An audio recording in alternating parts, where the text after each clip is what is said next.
안녕하십니까. 하나은행 퇴직연금 상품부 임동근 차장입니다. 최근까지 금융시장이 정말 숨가쁘게 움직였습니다. 코스피가 사상 최고치를 새로 쓰는가 하면 환율은 1,500원대로 올랐고 금리도 다시 들썩이고 있죠. 그래서 오늘은 하반기를 어떻게 바라봐야 할지, 특히 시장을 끌고 온 반도체 이야기를 중심으로 깊이 있게 짚어드리고자 합니다. 오늘 모신 분은 삼성자산운용 투자리서치센터 오승훈 센터장님입니다. 센터장님 안녕하십니까? 네, 안녕하십니까. 삼성자산운용 투자리서치센터 오승훈입니다. 이렇게 하나은행 고객 여러분을 온라인으로 뵙게 되어 너무 반갑습니다. 앞으로 약 25분 동안 26년 하반기 시장을 함께 이야기 나눠보도록 하겠습니다. 네, 올해 가장 뜨거웠던 업종이 단연 반도체 업종인데요. 반도체 주가가 가파르게 오르면서 특히 우리나라 같은 경우에는 삼성전자와 하이닉스 두 기업이 코스피 시가총액의 절반을 넘어섰죠. 앞으로 이런 추세가 지속될 것인지, 또 랠리에서 소외된 투자자라면 지금이라도 들어가야 할지, 반도체 업황과 전망이 더욱 궁금해지는 시점인 것 같습니다. 네, 맞습니다. 결론부터 말씀드리면 지금 시장의 주인공은 반도체이고요. 이 반도체의 상승 스토리가 과거처럼 순환적인 사이클이냐 아니면 구조적인 사이클이냐의 판단에 따라서 향후의 변화가 달라질 텐데, 오늘은 그 이야기를 중심으로 화면을 한 장씩 넘기면서 이유를 설명해 드리도록 하겠습니다. 이 장표 한 줄 요약은 이렇습니다. 주가는 한국대만 미국 주도로 상승을 했고, 환율은 외국인 매도세가 좀 거세지면서 다시 1,500원대 위로 진입한 상황입니다. 금리는 고물가로 글로벌 금리가 동반 상승하고 있다는 게 특징입니다. 이 세 가지가 상반기를 관통한 흐름이라고 볼 수 있겠습니다. 잠시 타임라인을 따라서 한번 가보겠습니다. 25년도 하반기에 빅테크의 AI 투자가 본격적으로 확대됐습니다. 그러면서 우리 한국의 반도체도 주목받았죠. 반도체의 이익 상향이 본격적으로 나타났고, 올해 1월 달에는 또 한 번의 변화가 있었죠. 미국에서 AI 에이전트가 출시되면서 AI 시대가 본격화되는 조짐이 나타났고, 뒤를 이어서 한국의 디램 가격이 급등하면서 또다시 이익이 상향되는 모습들이 나타났습니다. 3월에는 중동전쟁이 발생했죠. 저희도 증시가 한때 20% 가까이 조정을 받기도 했죠. 그런데 이제 4월 달부터는 다시 AI 중심으로 모멘텀을 받으면서 미국 빅테크도 올라오고 우리 한국의 반도체도 추가적인 상승이 나타나는 모습을 보였습니다. 6월 들어서 고물가, 그다음에 고용 호조로 금리 인상 우려가 부각되기도 했지만 AI의 상승 흐름에는 큰 영향을 주지 않았고, 반도체 중심으로 지속적으로 주가 상승이 나타나는 모습이 진행되고 있습니다. 네, 실제로 한쪽에서는 이제 가속 페달을 밟고 또 한쪽에서는 뭔가 브레이크를 밟는 그런 모양새처럼 짧은 기간에 호재와 악재가 동시에 출현하면서 변동성이 정말 심했던 것 같습니다. 네, 그렇습니다.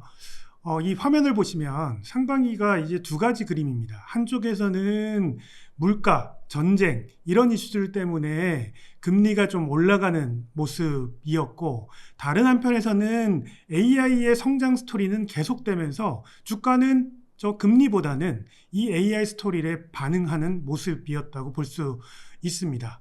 먼저 물가입니다. 물가는 유가가 최근에 이제 합의를 하면서 좀 떨어지긴 했지만 유가 부담 때문에 CPI가 본격적으로 오르기 시작했고, 그 부분들이 금리 인상 우려로 번졌고, 실제 유럽이 금리 인상했고 일본도 금리 인상을 했고 이제 한국도 금리 인상을 할 거라는 우려 때문에 금리가 올라갔다라고 볼 수 있습니다. 반면에 오른쪽을 보시면 AI 사이클은 가속 성장하고 있습니다. 메모리 사용량이 급증하면서 주요 기업들, 특히 한국의 삼성전자, 하이닉스의 영업이익이 엄청나게 급증을 하고 있죠. 27년까지 25년 대비 영업현금 흐름이 3배 이상 성장할 걸로 전망되고 있기 때문에 이러한 AI 발전 가속이 국가별, 섹터별 차별화를 이끌고 있다고 볼 수 있습니다. 네, AI 사이클이 심화되면서 차별적인 성장이 진행되고 있다는 것이고요.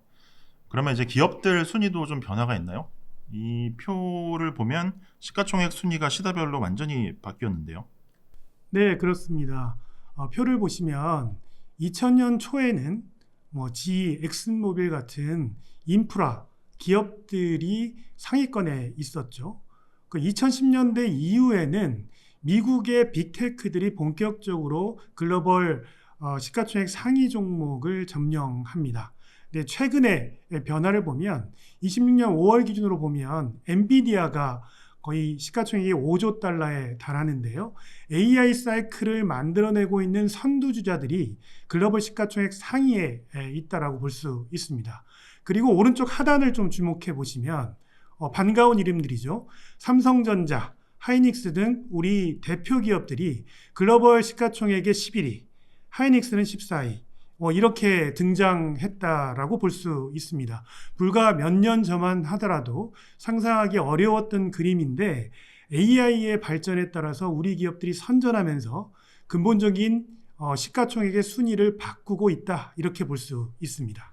네, 글로벌 시총 10위권에 국내 기업 2개가 올랐다는 거는 예전에는 사실 상상도 못했던 일인데요. 우리 기업들의 기초 체력이 그만큼 좋아진 것이겠죠? 네, 그렇습니다. 앞에 이제 순위를 보여드렸다면 이 순위가 과연 말씀하셨던 대로 그냥 거품이냐, 이런 부분들을 판단해야 될 텐데, 이번 그림은 이 순위의 상승이 실적에 근거하고 있다는 것들을 보여주고 있습니다. 26년 예상 실적 기준으로는 삼성전자가 순위로 10위이지만 매출액 기준으로는 글로벌 4위입니다. 영업현금 흐름으로는 5위까지 달성하고 있어서 더 인상적인 것은 밸류에이션인데요. 표 맨 오른쪽에 보통 이제 밸류에이션 평가하는 게 PER을 많이 보는데요.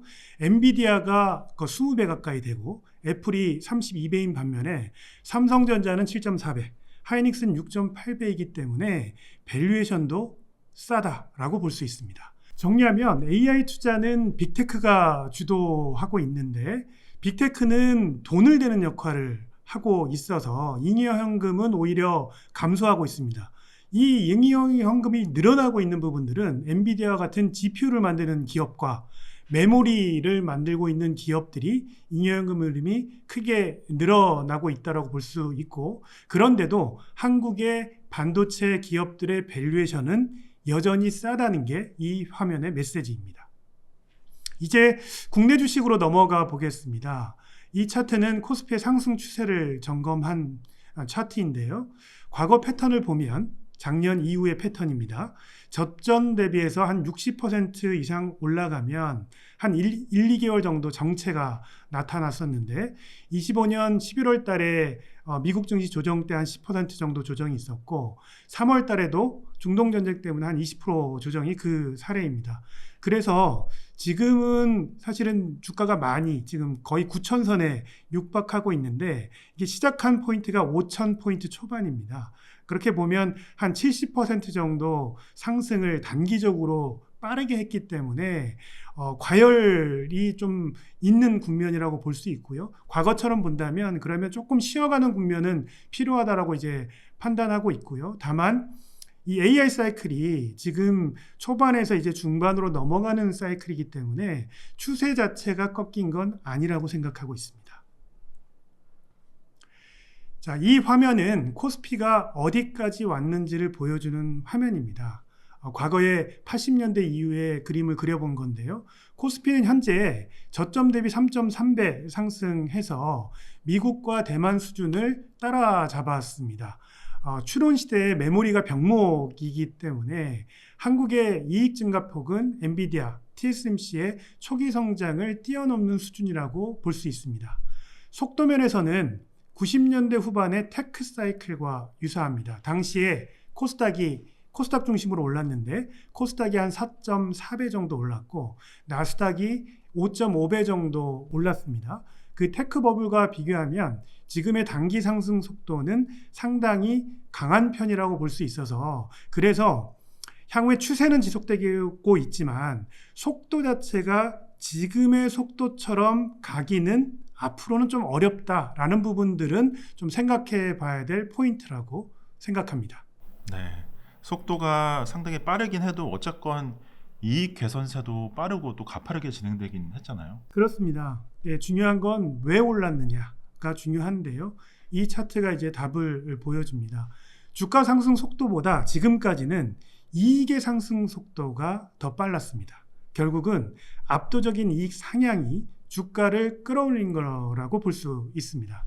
그동안 한국 시장은 고퍼에 사서 저퍼에 판다라는 말이 있었습니다. 디램의 경기 순환적인 특성상 반도체의 이익보다 주가가 선행하는 흐름이 컸기 때문인데요. 이제는 이익 상향 속도, 앞으로 하반기도 그렇고 내년까지 이익 상향 속도는 좀 둔화될 것으로 보이고요. 이 이익이 어떻게 지켜질 것이냐, 이 이익 수준을 유지하는 부분들에 관심이 집중될 것으로 보여집니다. 그래서 이 이익 안정성이 확인되면 이제 PER이 지금 아까 말씀드린 대로 낮은데요. PER이 평가받는 국면으로 진행될 것이고, 그러면 한국 코스피의 PER이 지금 8배 수준인데 10배 수준까지도 상승이 가능해질 것으로 보여집니다. 이제 앞장의 연장선입니다. 한국 기업의 수익성이 급격히 개선되었고, 코스피 ROE가 반도체 호황에 입어서 이미 미국과 대만 수준인 20%대까지 올라왔습니다. 내년까지의 이익 전망을 감안했을 때 20%의 이 높은 ROE가 유지될 것으로 전망됩니다. 오른쪽 그림의 ROE PER 매트릭스를 보시면 한국은 높은 ROE에도 불구하고 PER 배수는 7배, 8배로 좀 낮게 형성돼 있죠. 이 얘기는 이익은 높은데 저 이익이 앞으로 지속될지 믿지 못하겠다라는 의미일 수 있습니다. 그래서 앞으로는 저 이익이 꺾이지 않고, 특히 반도체겠죠. 반도체 이익이 지금의 예상처럼 계속해서 나온다면 저 낮은 밸류에이션 8배를 받고 있는 PER도 10배 수준으로 높아질 수 있다고 저희는 생각하고 있습니다. 그러면 코스피의 적정 가치는 10,000포인트 정도까지 볼 수 있다는 게 이 장표의 핵심 메시지입니다. 네, 센터장님. 이익 개선이 반도체 호황으로부터 비롯된 부분이 절대적인데요. 그렇다면 사실상 이 코스피 상승은 결국에는 반도체가 다 했다라고 봐도 무방하겠죠? 네, 숫자로 봐도 명확합니다. 올해 코스피가 2배 가까이 올랐는데 이 2배 올라간 부분들의 기여율을 따져보면 반도체가 73%를 했습니다. 그리고 산업재가 10%, 자동차가 4%, 금융이 3%이기 때문에 사실상 코스피가 2배 오른 부분들은 반도체가 끌고 왔다고 봐도 무방합니다. 예, 표를 보시면 반도체 시총은 전체 거래소에서 53%를 넘습니다.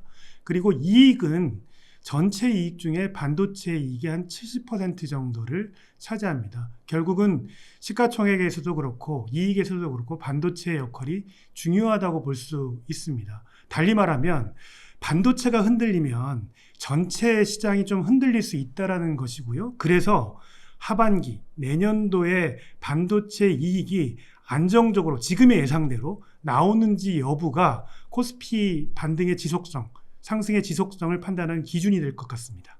네, AI 기술의 핵심 부품이 또 반도체 아니겠습니까? 그래서 결국에는 이제 반도체 이익의 지속성은 결국 AI 사이클이 얼마나 가느냐에 달린 것 같은데요. 맞습니다. 이 장표가 오늘 가장 중요한 대목 중에 하나인데요. AI 사이클 내에서 우리 반도체 사이클도 움직이고 있기 때문에 AI 사이클을 볼 필요가 있습니다. AI 사이클은 기존의 학습의 시대에서 추론의 시대로 넘어가고 있습니다. 화면의 3단계, 학습, 추론, 그 다음 단계가 또 일반 인공지능이라는 단계가 있는데 지금은 작년 하반기를 기점으로 학습에서 추론 단계로 진입했다라고 볼 수 있습니다. 이렇게 이제 단계가 바뀌면서 병목이 바뀝니다. 학습 시내에서는 연산, 쉽게 얘기하면 계산 능력입니다. 계산 능력이 병목이었고요. 그래서 이 GPU를 만드는 엔비디아가 독점적인 지위를 누렸죠. 그런데 추론의 시대로 가면 뭐가 바뀌냐면 계산 능력도 중요하지만 메모리, 기억력, 그리고 그 기억력을 얼마나 빨리 호출하느냐, 이 능력이 중요합니다. 그래서 이 추론의 시대에는 메모리가 병목이 되고요. 추론할 때마다 최신 데이터를 불러야 됩니다. 쉽게 말하면 어딘가에 흩어져 있는 기억력을 빠르게 소환해 와야 되고요. 그게 키밸류 캐시라는 개념이고 그게 메모리의 사용량을 폭증시키는 원인이 되고 있습니다. 그리고 이전 반도체 사이클과 결정적으로 다른 점이 있습니다. 미국 빅테크의 강력한 투자 수요 그리고 쇼티지의 장기화로 장기 공급 계약이 늘고 있다는 겁니다. 이거는 앞서 한국 시장을 제대로 평가하지 못하는 원인 중에 하나가 이익의 변동성이었지 않습니까? 저렇게 장기 공급 계약이 맺어지면 이익의 변동성을 크게 줄여줄 겁니다. 그래서 저런 요인들 때문에 과거와는 달리 구조적인 변화가 있는 것이고 지금 높아진 ROE가 계속적으로 유지될 수 있는 힘을 줄 수 있다고 판단하고 있습니다. 이 화면은 AI가 어떻게 돈을 버는지를 보여주는 장표입니다. 여기서 토큰이라는 게 나오는데요. 이제 많이 들으실 거고 앞으로도 많이 들으실 용어에서 간단하게 설명드리면 우리가 AI에 질문을 하지 않습니까? 그럼 뭔가 정보를 주잖아요. 지식 정보를 줄 텐데 그 지식 정보의 단위라고 생각하시면 됩니다. 그래서 기술이 발전하면서 지금 토큰 생산 비용이 빠르게 내려갔고 그래서 토큰의 사용량들이 빠르게 늘고 있는 상황이고요. 토큰 판매 단가가 생산 비용보다 높게 유지되면서 AI 서비스 업체들의 매출도 늘어나고 있다고 볼 수 있습니다. 그리고 이 매출 증가가 다시 컴퓨팅 자원을 계약하는 수요로 바뀌어서 선순환 구조를 이번 상반기부터 보여주고 있다고 볼 수 있습니다. 즉 토큰 사용량이 늘어나서 이제 서비스 업체들의 매출이 증가하고 다시 컴퓨팅 수요가 증가하는 선순환이 작동되고 있다고 말씀드릴 수 있습니다. 앞장을 경제 전체로 확장한 그림입니다. 구도를 정리하면 이렇게 기억하시면 될 것 같습니다. 현재 AI 투자는 미국 빅테크가 하고 장비 공급은 한국 대만의 반도체와 전력기기 업체들이 하고 판매는 오픈 AI와 엔스로픽 등 LLM 업체들이 하고 있다고 볼 수 있습니다. 규모를 보시면 빅테크의 데이터 센터 투자는 23년에서 25년에 한 7천억 달러, 올해도 6,600억 달러 정도가 예상됩니다. 그리고 여기서 나오는 AI 매출은 블룸버그 추정으로는 약 8천억 달러 정도인데요. 근데 그 구성을 보면 대부분이 인프라 투자에 아직도 집중되고 있다고 볼 수 있고 인프라 중에서도 앞서 말씀드렸던 대로 학습보다는 추론 서비스에 집중된 인프라 투자가 진행되고 있다고 볼 수 있습니다. 네, 그렇군요. 말씀대로 되기만 한다면 정말 좋을 것 같은데 일각에서는 과열 우려를 좀 제기하기도 하는 것 같아요. AI가 구조적 성장 테마라고는 하지만 뭔가 너무 빠르고 격하게 진행되는 것 아닌가. 그리고 자금 조달 측면에서도 AI의 생태계 내에서 서로 순환 투자를 하는 이른바 벤더 파이낸싱이라든지 또 사모대출 펀드, AI에 투자하는 사모대출 펀드의 대규모 환매 요청 이슈라든지 뭐 그런 우려들도 좀 있지 않겠습니까? 맞습니다. 근데 이제 본질적으로는 왜 이렇게 많이 투자할까를 되짚어 볼 필요가 있는데 지금 투자를 안 하면 과소 투자하면 결국에는 이 싸움에서 질 수밖에 없어서 과소 투자보다는 과다 투자를 선택할 수밖에 없는 상황으로 빅테크가 몰리고 있다는 게 이제 본질일 것 같습니다. 이번에도 닷컴 버블이 아니냐는 질문이 자연스럽게 나옵니다. 이 화면에 그 답이 있습니다. 닷컴 버블 때는 투자가 인수합병 같은 기타 투자 중심으로 거품이 증폭됐습니다. 소프트웨어 시대의 B2C 모델이었죠. 반면 지금 AI 사이클은 투자는 빅테크가 실제로 실물 투자 중심으로 하고 있다는 게 닷컴 버블과는 차이점이고요. 모델도 B2B 중심입니다. 그 빅테크의 자본 지출이 반도체 기업의 잉여 현금으로 차곡차곡 쌓이고 있다는 점이 닷컴 버블과는 본질적으로 다른 점이라고 볼 수 있습니다. 이 장표는 두 주체를 명확히 구분해 줍니다. 빅테크는 투자의 주체입니다. AGI 시대의 최종 승자를 목표로 대규모 투자를 지속하고 있고 주가는 2배에서 한 5배 정도 상승했습니다. 반면 반도체는 기술 혁신의 주체입니다. 핵심 병목으로서 영업 현금 흐름을 크게 창출하고 있고 주가는 빅테크들보다 5배에서 22배까지 더 크게 올랐다고 볼 수 있습니다. 투자하는 쪽과 그 수혜로 현금을 벌어들이는 쪽, 이 두 축으로 구분해서 보시는 게 종목 선택의 출발점이라고 봅니다. 네, 그렇다면 하반기에 투자자가 무엇을 가장 주의 깊게 봐야 하는지 한번 짚어주시죠. 예, 시장에는 여러 뉴스들이 나오고 있기 때문에 이게 정말 중요한 신호인지 단순한 소음인지 구분하는 게 중요하다는 말씀을 드립니다. 신호는 AI 사이클 자체가 무너지는가, 지속될 것인가, 이 부분들을 판단하는 핵심 지표들이고요. 그 핵심 지표는 빅테크가 투자를 줄이는지, 그리고 제일 끝단에 최종 수요를 창출하고 있는 AI 서비스 업체들의 매출 성장이 둔화되는지, 이 두 가지가 핵심 신호라고 보고 있습니다. 반면 여러 가지 소음들이 나올 겁니다. 물가가 오른다든지 빅테크가 증자를 한다든지 이런 단일적인 소음들이 늘어날 것인데요. 이런 부분들은 소음으로서 좀 가려서 볼 필요가 있겠다. 중심은 AI 추세를 유지시키는 투자와 그리고 최종 소비가 꺾이는지 여부를 판단하는 게 중요하다고 생각합니다.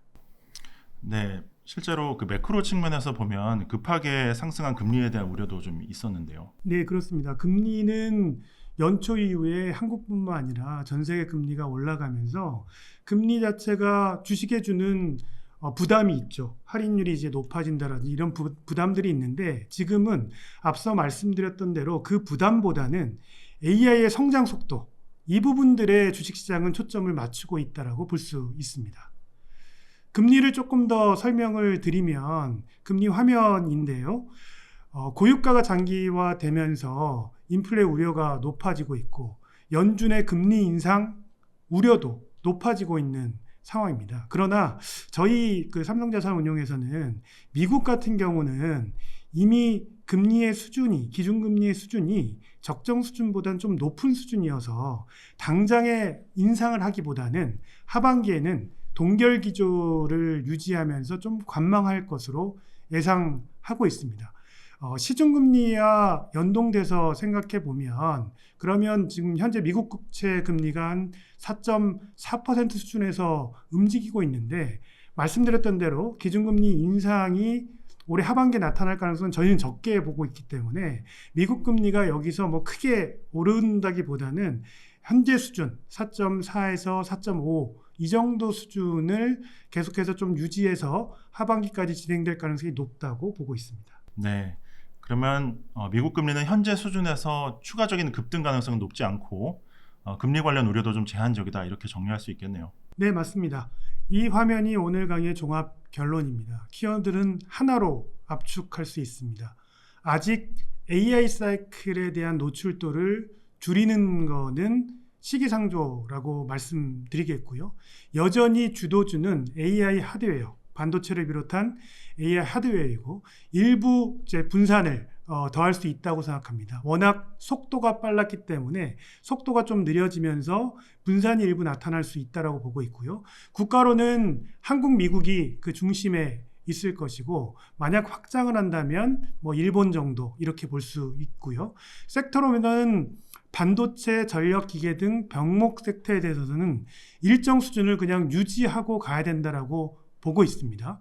그래서 AI 사이클 내에서는 광통신, 엣지 컴퓨팅, 반도체 장비 이런 쪽으로 일부 좀 확장을 좀 시도해 볼 필요가 있고 하반기에 미국 시장에서 대형 IPO가 많이 대기하고 있습니다. 그를 대비해서 나스닥 100 같은 지수형 상품들에 좀 관심을 가질 필요가 있겠고 에너지 쪽도 이제 중동 전쟁이 끝났기 때문에 국가별로 여러 흐름이 나타날 수 있습니다. 그래서 에너지 저장 장치와 같은 ESS, 그 다음에 원자력, 그 다음에 조선, 그리고 하반기 때 한국 시장이 낙수 효과로 주주환원이 크게 좀 늘어날 수 있습니다. 그래서 주주환원 관련된 부분들도 찬바람이 불 때 좀 관심을 가져볼 만한 테마라고 보고 있습니다.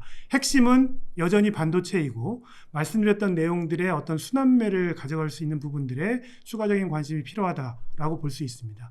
자산별로는 채권은 여전히 금리 상승 압력이 있습니다. 한국은 기준금리 인상 가능성이 높다고 보고 있기 때문에 단기채 중심으로 대응이 필요해 보이고요. 환율은 지금 1,500원 이상인데 1,500원 이상은 원화가 저평가된 영역으로 좀 보고 있습니다. 하반기 때는 다소 지금 수준보다는 좀 내려갈 가능성이 있다라고 보고 있습니다. 네, 잘 알겠습니다. 혹시 미국과 한국 증시 둘 중에 어디가 더 매력적일지 좀 짚어주실 수 있을까요? 저는 한국이 여전히 좀 매력적이라고 보는데 물론 지금 워낙 많이 올랐기 때문에 속도는 좀 느려질 수 있습니다. 다만 아까 말씀드렸던 AI 사이클을 감안한다고 한다면 그 AI 사이클의 핵심 병목 국가로서의 한국의 매력은 여전히 내년까지도 이어질 가능성이 있다라고 생각하고 있습니다. 네, 오늘 수고해주신 삼성자산운용 오승훈 리서치센터장님 좋은 말씀 감사드립니다. 오늘 함께해주신 모든 분들께도 다시 한번 감사드리고요. 유익한 시간이 되셨기를 소망하면서 오늘 준비한 내용은 마치도록 하겠습니다. 감사합니다.